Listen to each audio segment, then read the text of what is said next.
الحمد لله وكفى وسلام على عباده الذين اصطفى أما بعد فأعوذ بالله من الشيطان الرجيم بسم الله الرحمن الرحيم قال الله تبارك وتعالى شهر رمضان الذي أنزل فيه القرآن وقال النبي صلى الله عليه وسلم من قام رمضان إيمانا واحتسابا غفر له ما تقدم من ذنبه صدق الله وصدق رسوله النبي الكريم ونحن على ذلك لمن الشاهدين والشاكرين والحمد للہ رب العالمین۔ میرے محترم بزرگوں اور دوستو، آج الحمدللہ ہم جامعہ مسجد عمر میں مولانا ضیاء الرحمن دامت برکاتہم نے قرآن مجید تراویح میں مکمل کیا، اور ہم لوگ یہاں قرآن مجید کے ختم پر جمع ہوئے ہیں۔ تو اللہ تبارک و تعالی قرآن مجید میں ارشاد فرماتے ہیں کہ رمضان کا مہینہ کون سا مہینہ ہے؟ رمضان کا مہینہ وہ مہینہ ہے کہ جس کے اندر ہم نے قرآن مجید نازل کیا۔ قرآن مجید تمام کتابوں کے اندر جتنی بھی کتابیں آسمان سے اتری ہیں، تمام کتابوں کے اندر اس کا مرتبہ، اس کا درجہ سب سے اونچا ہے۔ درجہ اور مرتبہ اس کا سب سے اونچا ہے۔ اس کی کیا وجہ ہے؟ فرمایا کہ یہ جس پیغمبر پر قرآن اترا ہے وہ تمام انبیاء کے سردار ہیں، اور ہمیں بھی یہ اعزاز ہے کہ الحمدللہ ہم بھی امت محمدیہ صلی اللہ علیہ وسلم میں سے ہیں کہ اللہ تبارک و تعالی نے اس امت کے اوپر جو رحم اور کرم کا معاملہ کیا اور جو اپنے انعامات کی بارش کی اس امت کے اوپر، وہ پیغمبر علیہ السلام کی وجہ سے ہے۔ اور ہم اس امت کے اندر ہمیں پیدا کیا۔ پچھلی امتوں میں بڑے بڑے لوگ گزرے، بڑے بڑے لوگوں نے عبادات کی، بہت عبادات کی، ان کی عمریں بھی بہت تھی، لمبی لمبی عمریں پائیں، مگر اللہ تبارک و تعالی نے کہا کہ اے امت محمدیہ پریشان نہ ہو، میں تمہیں رمضان المبارک کے اندر ایک ایسی رات دے دوں گا کہ تم اس ایک رات میں عبادت کرو گے اور اس کا ثواب 84 سال کے برابر لکھوں گا۔ تو اللہ تبارک و تعالی کا ہم بندوں پر یہ خاص فضل ہے۔ اور رمضان المبارک کا مہینہ ہر طرح سے برکت والا، ہر طرح سے عافیت والا، کہ رمضان المبارک کے مہینے میں اللہ تبارک و تعالی نے بے شمار نعمتیں ہم بندوں کو عطا کی۔ اس کے اندر سب سے بڑی نعمت قرآن مجید ہے، اور دن میں روزہ ہے۔ فرمایا کہ جس نے روزہ رکھا ثواب کی نیت سے، ایمان کی حالت میں، فرمایا کہ اس کے تمام گناہوں کو معاف کر دیا جاتا ہے۔ اور تراویح میں بھی کہ جس نے رات کو قیام کیا ثواب کی نیت سے، ایمان کی حالت میں، اس کے بھی پچھلے تمام گناہوں کو معاف کر دیا جاتا ہے۔ تو رمضان المبارک کا مہینہ اللہ تبارک و تعالی نے ہمیں دیا۔ ہم گناہگار بندوں کو جو پورا سال نالائکی کے اندر وقت گزارا، گناہوں کے اندر مبتلا رہے، اور ہم دل برداشتہ ہو گئے کہ اب کس طرح معافی ہوگی، اس دربار میں کس طرح آئیں گے، لیکن اللہ تبارک و تعالی نے کیا فرمایا کہ میرا دربار کھلا ہے، میں نے تمہارے دشمنوں کو بھی بند کر دیا، تمہارے دشمن شیطان کو بھی بند کر دیا، روزے کے ساتھ تمہارے نفس کو بھی کمزور کر دیا، اب میرا دربار ہے اور تم ہو، آ جاؤ میں تمہاری بخشش کر دوں گا۔ تو اللہ تبارک و تعالی نے ہم پر بہت سارے انعامات کیے اور ہمیں بہت ساری نعمتوں سے نوازا کہ ایک انسان عام دنوں کے اندر وہ چیزیں نہیں کھاتا پیتا جو رمضان کے اندر الحمدللہ ہمارے اوپر نعمتیں کھلی ہوئی ہیں، ہر طرح کی نعمت ہمارے دسترخوان پہ موجود ہے، ہم ہر طرح کی نعمت کھا رہے ہیں اور ہم نیکی کرتے ہیں عام دنوں کے اندر، وہ نیکی نہیں کر پاتے جو ہم رمضان کے مہینے کے اندر وہ نیکی کرتے ہیں کہ اللہ تبارک و تعالی نے ایک ایسی رحمت، ایسی برکت کر دی کہ انسان چھوٹا سا عمل کرتا ہے، انسان تھوڑا سا عمل کرتا ہے لیکن اس کے ثواب کو اتنا بڑھا دیا جاتا ہے۔ فرمایا کہ کوئی آدمی ایک نفل پڑھتا ہے اس کو سنت کا ثواب دیا جاتا ہے، اور کوئی ایک سنت پڑھتا ہے اس کو فرض کا ثواب دیا جاتا ہے، اور اگر کوئی شخص ایک فرض ادا کرتا ہے اس کو 70 فرائض کے برابر ثواب دیا جاتا ہے۔ تو یہ مہینہ تو رحمتوں کا مہینہ ہے کہ ہر طرف سے اللہ تبارک و تعالیٰ کی رحمت جوش مار رہی ہے۔ ہم بندوں پر متوجہ ہیں کہ ہم اس کے دربار میں آئیں، ہم اس سے مانگیں، گڑ گڑائیں، ہم اس کے سامنے روئیں، ہم اس کے سامنے ہاتھ پھیلائیں۔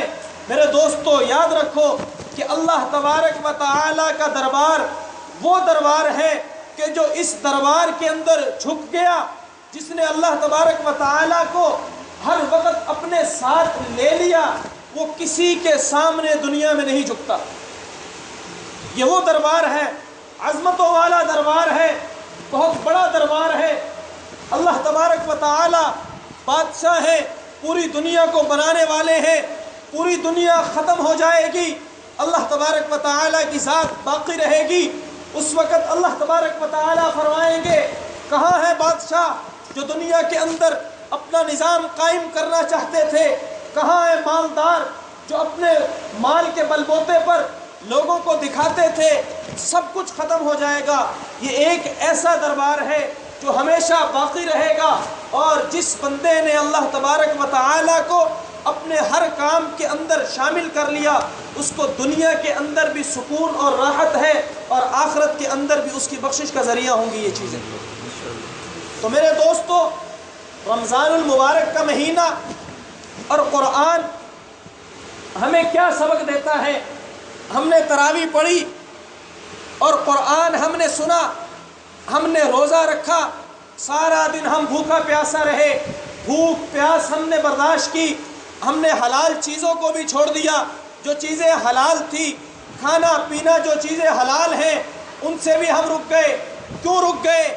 نہ بھائی اللہ کا حکم ہے یار پانی پی لو، کیوں نہیں پیتے بھائی؟ پانی تو حلال ہے، کھانا تو حلال ہے۔ نہیں میرے دوست، اگلا جواب یہ دے گا کہ اللہ تبارک و تعالیٰ کا حکم ہے۔ تو یہ رمضان المبارک کا مہینہ ہمیں یہ سبق دیتا ہے کہ جس طرح رمضان کے اندر ہم اللہ تبارک و تعالیٰ کے حکم کو سامنے رکھتے ہیں، اسی طرح ہم نے باقی مہینوں میں بھی اللہ تبارک و تعالیٰ کے حکم کو اپنے سامنے رکھنا ہے کہ اس مبارک مہینے کے اندر اللہ تبارک و تعالیٰ نے حلال چیزوں کو ایک وقت کے لیے، ایک مدت تک کے لیے حرام کر دیا کہ آپ یہ کھا نہیں سکتے، یہ پی نہیں سکتے۔ تو میرے دوستو، جو چیزیں حرام ہیں، جن سے شریعت روکتی ہے، جن سے اللہ تبارک و تعالیٰ نے اپنے بندوں کو منع فرمایا، تو وہ چیزیں عام دنوں کے اندر کس طرح حلال ہو سکتی؟ تو یہ رمضان ہمیں کیا سبق دیتا ہے کہ ہم اپنی بری عادتوں کو چھوڑ دیں۔ قرآن ہمیں کیا سبق دیتا ہے اور کیا فرمایا کہ قرآن ہدایت ہے لوگوں کے لیے، پوری دنیا کے لیے قرآن ہدایت ہے، کہ ہم نے قرآن کو ہدایت بنایا کہ اب اس سے ہدایت لینا اور اس سے نصیحت لینا یہ ہمارا کام ہے۔ جب ہم اس کے اندر غور و فکر کریں گے تو ہمیں ہدایت ملے گی اور ہم سیدھے راستے پر چلیں گے۔ اور فرمایا کہ قرآن ایسی ہدایت کی کتاب ہے، یہ پیغمبر علیہ السلام کا معجزہ ہے کہ قیامت تک یہ باقی رہے گا اور لوگ اس کو پڑھ پڑھ کر ایمان کے اندر داخل ہوتے رہیں گے۔ تو اب ہمیں کیا عمل کرنا ہے؟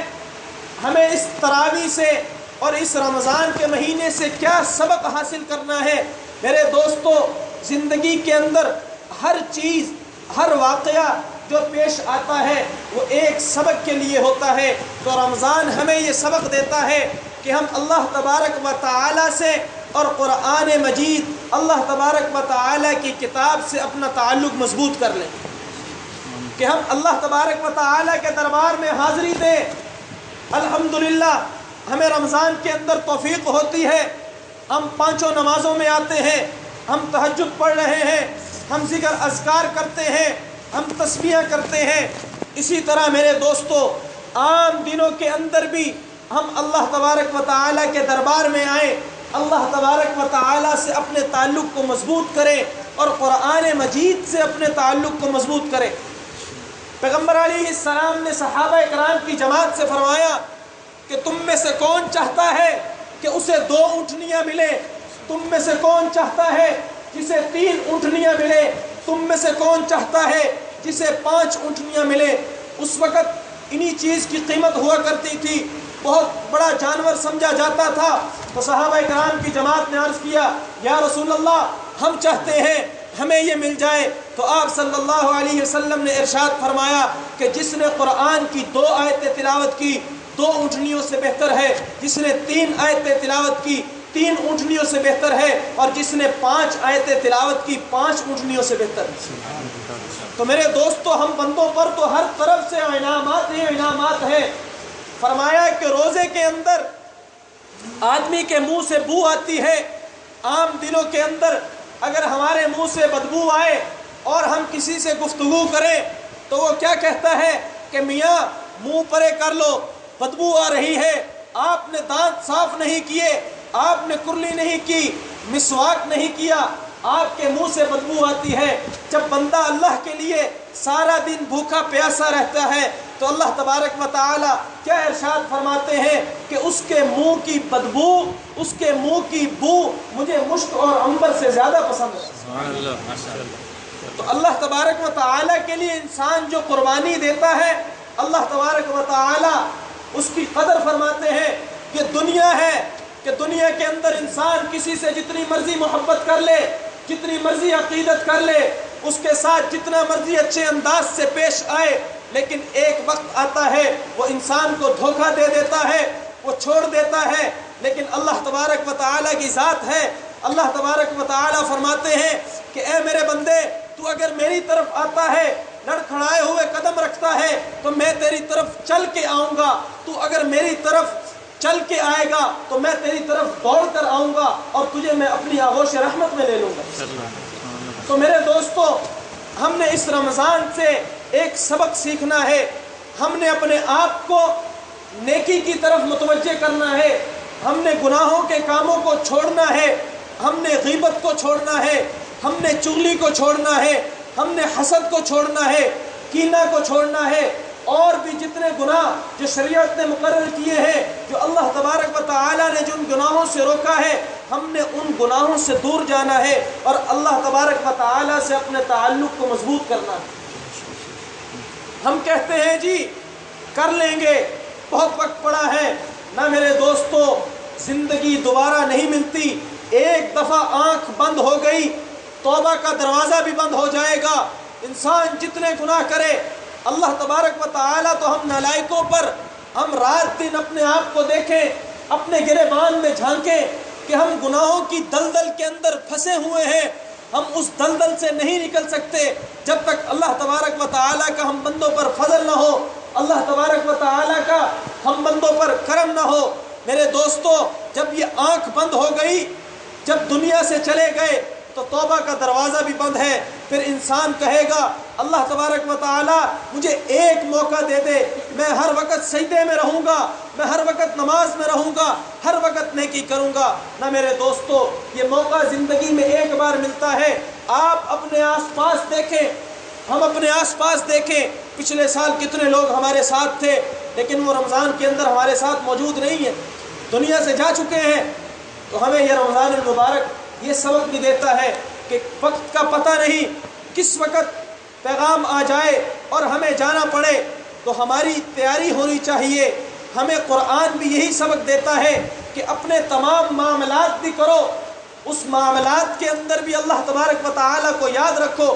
ڈاکٹر عبدالحی صاحب رحمہ اللہ فرماتے تھے کہ انسان صبح ہی یہ نیت کر لے کہ اللہ میں آج دن بھر جو کام کروں گا وہ تیری رضا کے لیے کروں گا، تو بندہ دن میں جو کام بھی کرے گا اللہ تبارک و تعالیٰ کی رضا حاصل ہوگی۔ اب ہم یہ سوچتے ہیں کہ جی کاروبار میں اللہ کو کس طرح راضی کریں، کھیتی باڑی میں اللہ کو کس طرح راضی کریں، دکانداری میں کس طرح اللہ کو راضی کریں؟ صرف مسجد آنا پڑے گا، بہت مشکل کام ہے، مسجد میں اللہ راضی ہوتا ہے؟ نہ میرے دوستو، اللہ تبارک و تعالیٰ کی ذات کو ہر جگہ راضی کیا جا سکتا ہے۔ دکان پہ جا رہا ہے، کسی کو دھوکہ نہ دے، گالم گلوچ نہ کرے، اللہ تبارک و تعالیٰ کی رضا کے لیے کام کرے۔ اللہ تبارک و تعالیٰ دیکھ رہے ہیں، یہ تصور ہمارے دل و دماغ میں ہونا چاہیے، تو ہم کبھی بھی گناہوں کی طرف نہیں جائیں گے۔ تو بس میرے دوستو، ایک واقعہ بیان کر کے اپنی بات کو مکمل کرتا ہوں کہ ایک شیخ کے پاس دو شاگرد، دو مرید وقت لگانے کے لیے آتے ہیں، اور وقت لگایا تو شیخ نے کہا، شیخ نے امتحان لینا چاہا کہ یہ مضبوط ہو گئے ہیں، اللہ اللہ سیکھ لی ہے، پکے ہو گئے ہیں کہ نہیں؟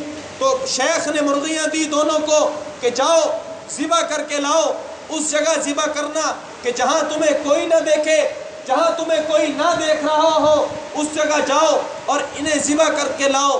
ایک گیا، جلدی سے اس نے کنڈی لگائی اور چھری پھیر کے لے آیا، اور ایک نکلا جنگلوں میں، گھومتا رہا، شام کو آ رہا ہے، بری حالت ہے، کپڑے خراب ہیں، کپڑے پھٹے ہوئے ہیں، کیا ہو گیا؟ اتنی مشقت کیوں برداشت کی؟ تو نے مرغی بھی ذبح نہیں کی۔ کیا کہنے لگا؟ حضرت کہ جب چھری پھیرنے لگتا تھا تو آپ کی بات یاد آتی تھی کہ وہاں ذبح کرنا کہ جہاں کوئی نہ دیکھ رہا ہو۔ جب چھری پھیرنے لگتا تھا تو دل میں خیال آتا تھا کہ اللہ تبارک و تعالیٰ کی ذات دیکھ رہی ہے۔ تو میرے دوستو، اللہ تبارک و تعالیٰ کی ذات ہمیں ہر وقت دیکھ رہی ہے۔ ہم گناہوں سے دور ہو جائیں گے اگر یہ تصور ہمارے دل میں بیٹھ جائے، اور ہم ہر قسم کے گناہ سے، ہر قسم کے فراڈ سے، ہر قسم کے برے کاموں سے ہم دور ہو جائیں گے اگر ہمارے دل کے اندر یہ چیز بیٹھ جائے کہ اللہ تبارک و تعالیٰ کی ذات ہمیں دیکھ رہی ہے۔ تو میرے دوستو، اللہ تبارک و تعالیٰ نے اس رمضان المبارک کے مہینے کے اندر اپنی رحمت ہماری طرف متوجہ کی اور اپنی رحمت کی بارش کر دی، اور اللہ تبارک و تعالیٰ نے کیا کہا کہ بس میرے دربار میں آ جاؤ، میں تمہیں اپنا بنا لوں گا، میرے دربار میں آ کر مجھ سے مانگو۔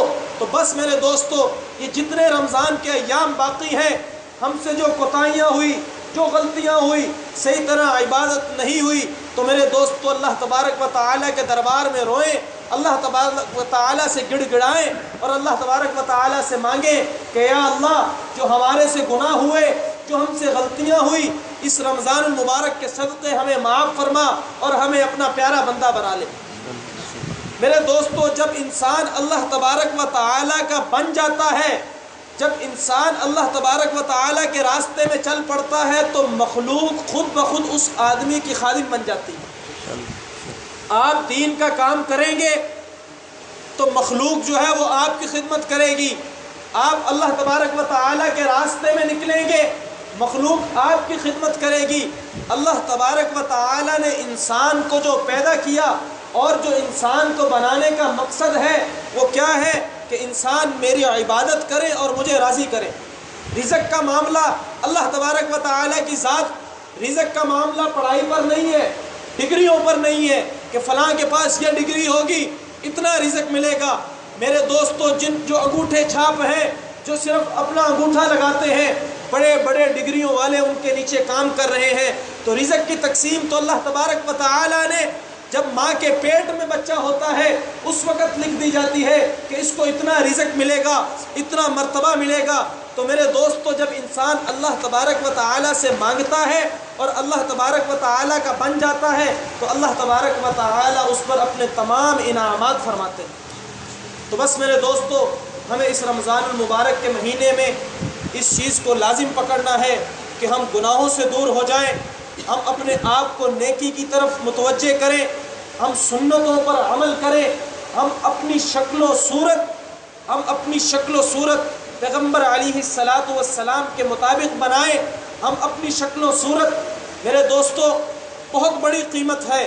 ہم کہتے ہیں جی یہ شکل و صورت کی، مولانا صاحب داڑھی رکھ لی، ٹوپی پہن لی، شلوار ٹخنوں سے اوپر آ گئی تو اس سے کیا ہوگا؟ نہ میرے دوستو، یہ ایسی چیز ہے کہ جب انسان اپنا ظاہر بناتا ہے تو اللہ تبارک و تعالیٰ اس کا باطن خود بخود بنا دیتے ہیں۔ جب آپ اللہ والوں کی شکل بنا لیں گے، جب آپ علماء جیسی شکل و صورت بنا لیں گے، اور جب آپ پیغمبروں جیسی شکل و صورت بنا لیں گے، تو اللہ تبارک و تعالی جب اپنے بندوں پر رحمت فرماتے ہیں اور اپنے بندوں سے پیار کرتے ہیں تو ان کی شکل و صورت جو بنائیں گے تو اللہ تبارک و تعالی ان سے بھی محبت فرماتے ہیں۔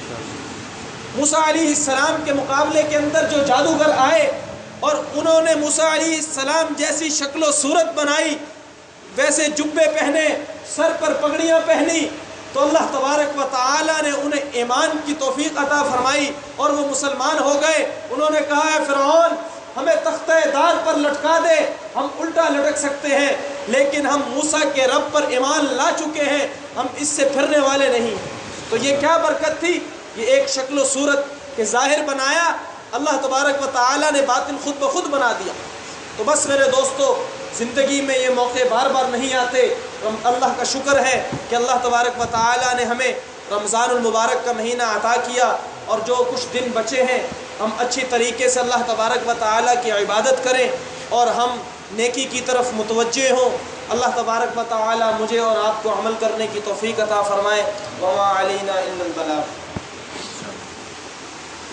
الحمد لله رب العالمين الرحمن الرحيم مالك يوم الدين إياك نعبد وإياك نستعين اهدنا الصراط المستقيم صراط الذين أنعمت عليهم غير المغضوب عليهم ولا الضالين رب ارحمهما كما ربياني صغيرا رب ارحمهما كما ربياني صغيرا يا مقلب القلوب ثبت قلبك على دينك يا مقلب القلوب ثبت قلبك على دينك لا إله إلا أنت سبحانك إني كنت من الظالمين لا إله إلا أنت سبحانك إني كنت من الظالمين۔ کوئی تجھ سے کوئی کچھ مانگتا ہے، الہی میں تجھ سے طلبگار تیرا، تو کر بے خبر ساری خبروں سے مجھ کو، رہوں الہی ایک خبردار تیرا۔ آپ چاہیں یہ کرم آپ کا، ورنہ ہم چاہنے کے تو قابل نہیں۔ یا اللہ ہمیں تو معاف فرما، یا اللہ ہمیں تو معاف فرما، یا اللہ جو یہاں قرآن مجید مکمل ہوا اسے تو قبول فرما، یا اللہ اس کا ثواب یا اللہ تمام انبیاء کی جماعت، تمام صحابہ اکرام، تابعین، تبع تابعین، مفسرین، محدثین کو پہنچا۔ یا اللہ جو اس دنیا سے چلے گئے ہیں ہمارے عزیز و اقارب، اور یا اللہ جو مسلمان اس دنیا سے چلے گئے ان کو ان کا ثواب پہنچا۔ یا اللہ اس قرآن مجید کو قبول فرما، یا اللہ جنہوں نے پڑھا، یا اللہ جنہوں نے سنا، یا اللہ تمام کے سننے کو پڑھنے کو قبول فرما۔ یا اللہ ہمیں علم نافع، علم مقبول عطا فرما۔ یا اللہ ہماری ٹوٹی پھوٹی عبادتوں کو قبول فرما، یا اللہ ہماری ٹوٹی پھوٹی عبادتوں کو قبول فرما۔ یا اللہ ہم عبادت نہیں کر سکے، ہم گناہ گار ہیں اللہ، ہم نے کمزور طریقے سے عبادت کی۔ یا اللہ تیری رحمت، تیری شان تو بہت بڑی ہے، یا اللہ اپنی شان کے مطابق ہمیں عطا فرما، ہمیں اپنی شان کے مطابق بدلہ عطا فرما۔ یا اللہ خزانے تیرے ہاتھ میں، قلوب تیرے ہاتھ میں، خزانے ہم پر کھول دے، قلوب ہماری طرف متوجہ فرما۔ یا اللہ جو بیمار ہیں اللہ انہیں شفا عطا فرما، یا اللہ جو بیمار ہیں انہیں شفا عطا فرما۔ یا اللہ جو ہسپتالوں میں بیمار ہیں اللہ انہیں شفا عطا فرما۔ یا اللہ جو اس دنیا سے چلے گئے یا اللہ ان کی بخشش فرما، ان کی مغفرت فرما، یا اللہ ان کی مغفرت فرما۔ یا اللہ مسلمانوں کے حال پر رحم فرما، یا اللہ پاکستان کے مسلمانوں کے حال پر رحم فرما، یا اللہ فلسطین کے مسلمانوں کے حال پر رحم فرما، یا اللہ مسجد اقصی کے مسلمانوں کے حال پر رحم فرما۔ یا اللہ کفار جو یا اللہ رمضان المبارک کے مہینے میں بھی یا اللہ مسجد اقصی میں عبادت نہیں کرنے دے رہے، یا اللہ انہیں تو تباہ و برباد فرما، یا اللہ انہیں تو تباہ و برباد فرما۔ یا اللہ مسلمانوں کی حفاظت فرما، عالم اسلام کی حفاظت فرما، یا اللہ دینی جماعتوں کی حفاظت فرما، یا اللہ مساجد کی حفاظت فرما، یا اللہ خانقاہوں کی حفاظت فرما، یا اللہ مدارس کی حفاظت فرما، یا اللہ علماء، صلحاء، طلباء، حفاظ کی حفاظت فرما۔ یا اللہ اس مسجد سے خوب دین کا کام لے، یا اللہ اس مسجد سے خوب دین کا کام لے، یا اللہ لوگوں کو متوجہ فرما، لوگوں کے قلوب کو متوجہ فرما۔ یا اللہ خزانے تیرے ہاتھ میں ہیں، قلوب تیرے ہاتھ میں ہیں، یا اللہ خزانے ہم پر کھول دے، قلوب ہماری طرف متوجہ فرما۔